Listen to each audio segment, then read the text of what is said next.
Bismillahirrahmanirrahim. Assalamu alaikum, dear YouTube family. Today I'm going to discuss the qualities of effective teaching. So आज मैं बात करूँगा effective teaching के हवाले से। तो एक बुक भी आती है क्वालिटीज़ ऑफ इफ़ेक्टिव टीचर, तो ये उसका 3rd एडिशन है, जेम्स साहब की है बुक। इसको भी आप ज़रूर डाउनलोड करके और इसको भी पढ़िएगा।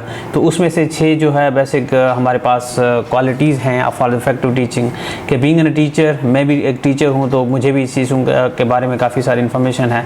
तो मैं चाहता हूँ ये चीज़ें हम लोग भी सब इसको जब समझेंगे तो मैं हमेशा टीचर्स को कहता हूँ कि जब भी हम टीचिंग करें तो उसकी कुछ जो है क्वालिटीज़ हैं। जैसे हम टीचर्स की क्वालिटीज़ को बात करते हैं कि गुड कम्युनिकेटर हो, गुड लीडरशिप स्किल्स हो, और गुड डिसीजन मेकर्स हो, प्रॉब्लम सॉल्वर हो, वगैरह वगैरह। तो इसी तरह जब हम क्वालिटीज़ ऑफ इफ़ेक्टिव टीचिंग की बात करते हैं, क्लासरूम लेवल पे बात करते हैं, तो उसमें चंद चीज़ें जो हैं इंपॉर्टेंट हैं। एक फर्स्ट जो है आपके पास प्रोफेशनल नॉलेज जो है आपके पास के सब्जेक्ट मैटर नॉलेज जो है इंपॉर्टेंट है आपके पास, कि जो जिस सब्जेक्ट के अंदर, जिस एरिया के अंदर आप हैं एज अ टीचर, तो उसके बारे में आपके पास कंप्लीट नॉलेज हो कि आप चाहे बेशक उसके स्ट्रक्चर, उसके कैरिकुलम के बारे में, उसके टेक्स्ट बुक्स के बारे में, उसके कंटेंट के हवाले से, उसके अंदर जो जो अपडेशंस आ रही हैं, मॉडिफिकेशंस आ रही हैं, जो जो लेटेस्ट ट्रेंड्स, इनोवेशंस आ रहे हैं आपके सब्जेक्ट्स के एरिया के अंदर, तब हम उसके साथ फेमिलियर हों, उसको अपडेटेड हों। तो ये हमारे पास कंप्लीट उसके पास नॉलेज हो। उसके बाद हमारे पास स्किल्स हों ताकि हम वो चीज़ें प्रॉपर्ली डिलीवर कर भी सकें, ताकि इन चीज़ों के ऊपर भी आप काम करें। उसके बाद 3rd चीज़ जो मैं हमेशा कहता हूँ कि डिस्पोजिशंस या जो बिहेवियर की बात होती है कि एज अ टीचर, तो ये चीज़ें भी हमारे बिहेवियर, जब आपके पास नॉलेज और स्किल्स हैं तो ऑटोमेटिकली आपके बिहेवियर के अंदर बहुत सारी चेंजेस आती हैं। Education is the name of the change in behaviour. So being an a teacher, तो हमारी ये सोल रिस्पॉन्सिबिलिटी है कि हम खुद को जो है अपडेट करें। और इफ़ेक्टिव टीचिंग का फर्स्ट जो मेजर एलिमेंट है वो है बेसिकली प्रोफेशनल नॉलेज, कि हम प्रोफेशनल नॉलेज को जो है किस तरह जो है इम्प्रूव कर सकते हैं। तो फर्स्ट आपको प्रोफेशनल नॉलेज अपनी जो है अपनी सब्जेक्ट मैटर नॉलेज को इम्प्रूव करना है, इन्हांस करना है, और अपनी प्रोफेशनल डेवलपमेंट करनी है, अपने कंटेंट एरिया को इम्प्रूव करने के हवाले से। सेकंड चीज़ जो इम्पॉर्टेंट है वो है आपकी इंस्ट्रक्शनल प्लानिंग। तो बीइंग एन टीचर के हमारे पास ये जॉब रिस्पॉन्सिबिलिटी भी है कि हम इंस्ट्रक्शनल प्लानिंग करें ओवरऑल एकेडमिक सेशंस के अंदर। अपने सब्जेक्ट, जो हम सब्जेक्ट के स्पेशलिस्ट हैं, उस सब्जेक्ट के हवाले से हम इसको डिटेल में हम इसकी प्लानिंग करें। इंस्ट्रक्शनल प्लानिंग, जब भी टीचर अब फ्यूचर में जो भी सब्जेक्ट्स पढ़ा रहे हैं तो हम उसकी पहले से प्लानिंग कर लें, प्री प्लानिंग, कि मुझे ये सब्जेक्ट किस तरह जो है पढ़ाना है पूरे एकेडमिक ईयर के अंदर, उसकी डिस्ट्रीब्यूशन क्या होगी, इसके टाइम टेबल क्या होगा। तो ये हमारे एक इंस्ट्रक्शनल प्लानिंग के ओवरऑल चीज़ें होंगी। कौन से चैप्टर्स जो हैं आप फेस टू फेस और जो भी चीज़ें हैं आप इसमें, तो ये हम इंस्ट्रक्शनल प्लानिंग ओवरऑल लेंगे इसमें। उसके बाद फिर हम उसके अंदर जिसमें लेसन डेवलपमेंट प्लान जो है मेजर पार्ट होता है, कंपोनेंट है इसके अंदर। आप टीचर से हैं तो आप अपना student portfolio, teacher diary and etcetera, और वो जो एकेडमिक रिकॉर्ड्स हैं वो भी इसके अंदर आप मेंटेन करवाएं। तो ये बेसिकली आपकी टीचिंग को जो है इफ़ेक्टिव बनाने के लिए इसकी क्वालिटीज़ हैं, ताकि हम बीइंग अ टीचर हम जो है वो इंस्ट्रक्शनल प्लानिंग करें। लेसन प्लान के अंदर आप ये भी डिसाइड करते हैं कि हम जो है वो किस तरह जो है बच्चों के साथ डिफरेंट बच्चों के इंटेलिजेंस को सामने रखते हुए साइकोलॉजिकल एज अ जो टीचर है वो चीज़ें भी हम जहन में रखेंगे, तब जाके हम अच्छा सा लेसन प्लान बना सकेंगे। हमें टीचर मेथड्स के पेडागोजीज जो है, वे ऑफ टीचिंग जो हम सब्जेक्ट के हवाले से पढ़ाते हैं, कि कौन सा ज़्यादा इफेक्टिव होगा आपके टीचिंग के लिए, तो उसकी प्लानिंग करेंगे। उसकी पहले से अगर आप शॉर्ट माइक्रो टीचिंग कर रहे हैं तो इट्स वेल एंड गुड, तो हमें इन चीज़ों का खास ख्याल रखना है। देन इंस्ट्रक्शनल, जब आप ये प्लानिंग कर लेते हैं तो नेक्स्ट चीज़ होती है उसकी इम्प्लीमेंटेशन या उसकी डिलीवरी। जैसे हम लेसन प्लान्स बनाते हैं तो लेसन प्लान की एक्चुअल एग्जीक्यूशन जो है आपकी या उसकी डिलीवरी, तो वो डिलीवरी भी आपकी जो है इफ़ेक्टिव होगी। जब आपकी डिलीवरी इफ़ेक्टिव होगी तो आप ऑटोमेटिकली जो हमारी क्वालिटी है आप इफ़ेक्टिव टीचर, वो ज़्यादा इफ़ेक्टिव हो जाएगी।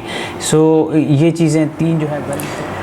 Then 4th one is assessment. तो असेसमेंट के बारे में मैं सिर्फ इतना कहूँगा कि हम बीइंग अ टीचर तो हमें असेसमेंट के ओवरऑल नॉलेज हो, कि हमें असेसमेंट के तो तरीके इसके पता हो कि असेसमेंट क्या है और किस तरह असेसमेंट की जाती है। Assessment is a process to assess the student ability.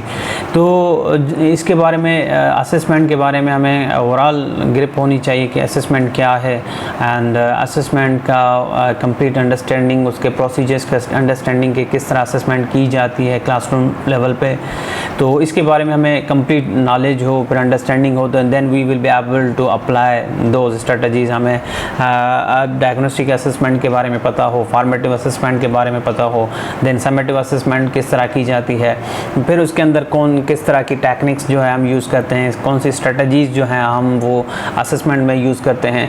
तो ये इसके बारे में हमें ओवरऑल एक कंप्लीट रिगोरसली हमें उसकी इंफॉर्मेशन हो, नॉलेज हो, उसकी प्रोसेसेस की हमें कंप्लीट अंडरस्टैंडिंग हो, तो फिर जाके हम इन चीज़ों को जब अप्लाई करेंगे तो इससे क्या होगी, आपकी टीचिंग को और इफ़ेक्टिव आपकी टीचिंग हो जाएगी।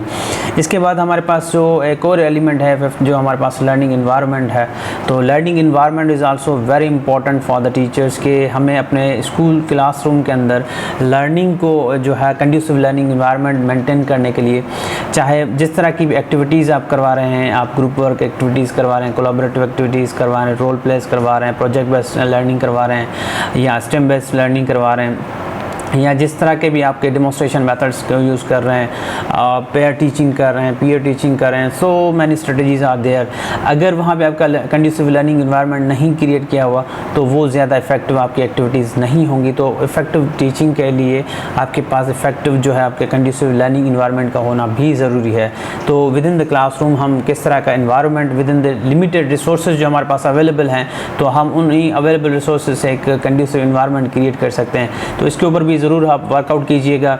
इसके अलावा professionalism is very important element for the effective teaching कि हमारे पास वो प्रोफेशनल बाइंडिंग होनी चाहिए कि हम बीइंग अ प्रोफेशनल हम ये काम किस तरह कर सकते हैं। तो हमारे पास टीचर्स के लिए ये रिस्पॉन्सिबिलिटी कि to behave like a professionals, हम अपने पास ये जितनी भी रिस्पॉन्सिबिलिटीज़ हैं इसको हम प्रोफेशनली एक्सेप्ट करें और इन चीज़ों को हम क्लासेस रूम लेवल पे इम्प्लीमेंट करें, क्योंकि हम सब टीचर्स का एक ही मकसद है कि हम अपने बच्चों की जो लेवल ऑफ परफॉर्मेंस है वो इसको इम्प्रूव कर सकें, ताकि कुछ चीज़ें अब इन एरियाज़ को फर्दर टीच, ये वो 6 एरियाज़ हैं जहाँ पे आपको काम करने की ज़रूरत है।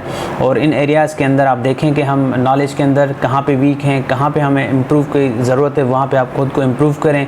इंस्ट्रक्शनल प्लानिंग के हवाले से आप देखें, उसके बारे में लर्न करें कि इंस्ट्रक्शनल प्लानिंग के अंदर हम किस तरह जो है बेटर प्लानिंग कर सकते हैं, उसके क्या तरीक़ेकार होंगे, उसकी कंप्लीट अंडरस्टैंडिंग ले लें, आप उनके प्रोसीजर्स को समझें, लेसन प्लानिंग के ऊपर काम करें ताकि आप बेहतर से बेहतर लेसन प्लानिंग कर सकें।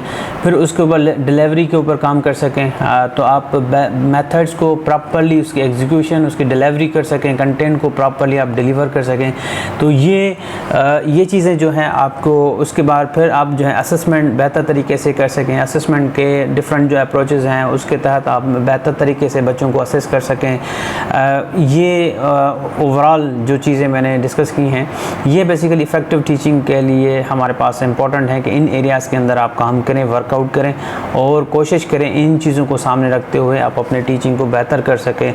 ये चीज़ें आप करेंगे तो आपकी ऑटोमेटिकली आपके क्लासरूम की जो क्लास की जो परफॉर्मेंस होगी, बच्चों की लेवल ऑफ जो इम्प्रूवमेंट होगी वो ऑटोमेटिकली इम्प्रूव हो जाएगी और इससे बहुत सारी चीज़ें जो हैं आप ओवरकम कर सकते हैं। और यहाँ पे बीइंग एन टीचर ये आपका रोल है कि आप ख़ुद की भी सेल्फ डेवलपमेंट करें और इन एरिया 6 एरियाज़ के अंदर आप जो है ख़ुद को डेवलप करें। तो आज मेरा मकसद भी यही था कि आपके qualities of effective teaching share करूं और ये 6 मेजर एरियाज़ वो एरियाज़ हैं जहां पे आपको काम करने की ज़रूरत है, रिसर्च करने की ज़रूरत है और इनको मोर रीड एंड रिफ्लेक्ट करने की ज़रूरत है।